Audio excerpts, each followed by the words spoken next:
শুভ সকাল, শুভ সকাল। সবাই কেমন আছেন? আশা করি সবাই ভালোই আছেন।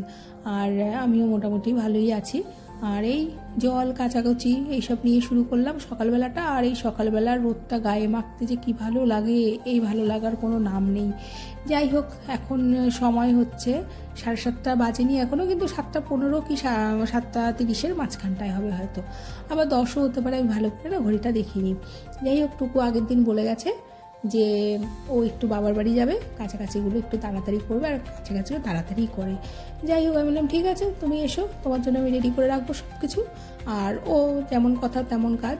আর আজকে না আমার রান্নাবান্নার খুব একটা চাপ নেই সত্যি বলতে, কারণ এই যে সব মেলা হয়ে গেছে আর এই বিকেলবেলা তাই এগুলোকে তুলে তারপরে ঘরের দিকে যাচ্ছিলাম। আর এই আকাশ সূর্য গোধূলি না, মানে ক্যামেরা ক্যাপচার না করে থাকতে পারলাম না। আর ওই যে দেখতে পাচ্ছেন, উনি হচ্ছেন আমার জামাইবাবু। ওই জামাইবাবু যখনই দোকানে যায়, আমি বলেছি তুমি গাড়ি নিয়ে গেলে আর আওয়াজ দিও না, কিন্তু সাইকেলে যখনই যাবে আমাকে একটা করে আওয়াজ দেবে। তো জামাইবাবু সাইকেলে আওয়াজ দিতে দিতে যায়, দিতে দিতে আসে। তো এইভাবেই হয়, যা হয় শালি জামাইবাবুর খুনসুটি। আর এখানে কিছু শুকিয়েছে, কিছু শুকায়নি, যেগুলো এখানটা রেখে দিয়েছি, কালকে মেলে দেবো, ঠিক হয়ে যাবে। আর আজকে রান্নাবান্নার চাপ নেই বলতে, ছেলে বাড়িতে ছিল না, ছেলের নিমন্ত্রণ ছিল। ও সকালবেলা রুটি খেয়ে বেরিয়ে গেছে, ওর বাবার আমি, তাই ডিমের ঝোল আর ভাত করেছি, আর কিছু করিনি। আর রাত্রিবেলা গরম গরম রুটি, গরম গরম আলু ভাজা। শীতকাল তো ভালো লাগবে। এখন আমরা দুজনে একটু বেরোচ্ছি, একটা নার্সারিতে যাব। যেই নার্সারির যিনি কাকু আছেন, ওই কাকু অনেক গাছ টাছ আছে বাড়িতে। আমি কখনো ওনার বাড়িতে যাইনি। তো উনি আমার ভাসুরের বাড়িতে সবসময়ের জন্য গাছের দিয়ে থাকেন যা যা করার। তো ভাবলাম, ওনার সাথে একদিন রাস্তায় দেখা হয়েছিল, তো আমাকে গাছের কথা বলছিল। যেহেতু আমার বাড়িতে একসময় ফুলের চাষ হতো প্রচুর, মানে প্রচুর, এখনও মনে হয় খালি 200 টব পড়ে আছে।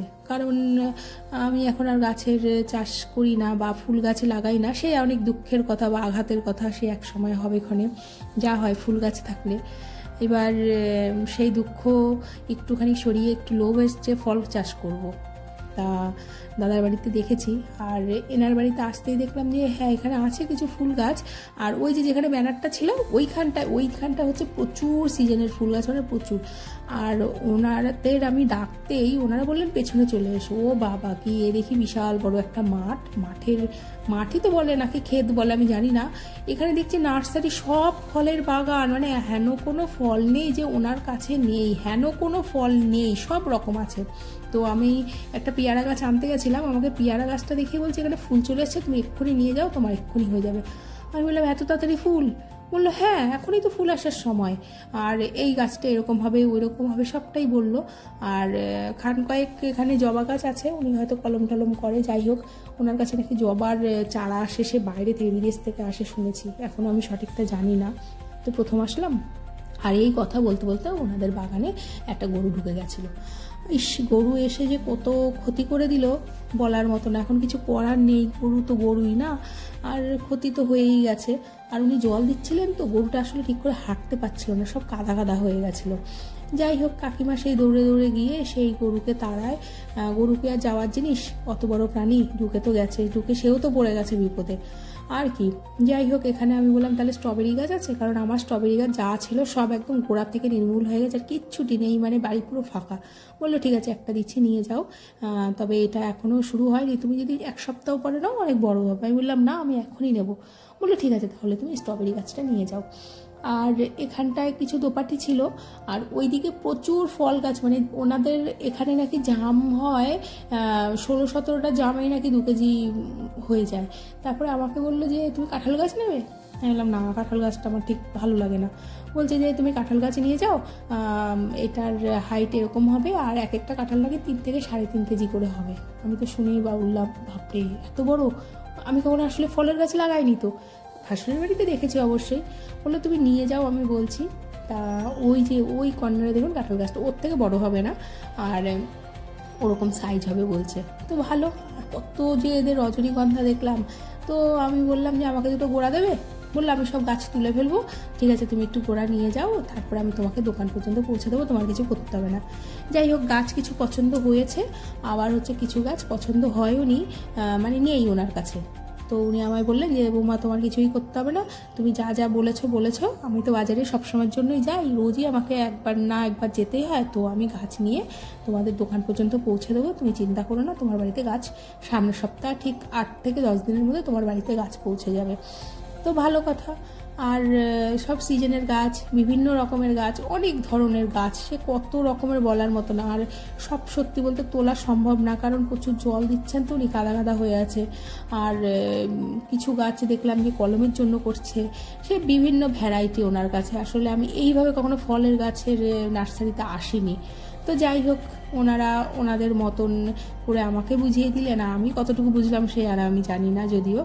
যাই হোক, আমাকে কিছু তুলে তুলে দিল, কিছু বোঝালো কত রকমের কি আছে গাছের ভেতরে দেখছি যে অনেক কিছু বোঝাচ্ছে। আর এই যে গোড়াগুলো তুলে আবার ধুয়েও দিয়েছে উনি। তো যাই হোক, ভালো কথা, ধুয়ে দিয়েছে। আর আমরা একটা স্ট্রবেরি গাছ নিলাম, আর বাকিগুলো তো ওনারা বলেই দিয়েছেন যে দিয়ে দেবে। আর প্রচুর বুঝলাম, কতটুকু বুঝেছি জানি না, তবে বুঝলাম। আর এই এখানে ছোটোখাটোভাবে ওই আর কি যেগুলো পড়ে আছে ব্যবহারের কোনো রকম।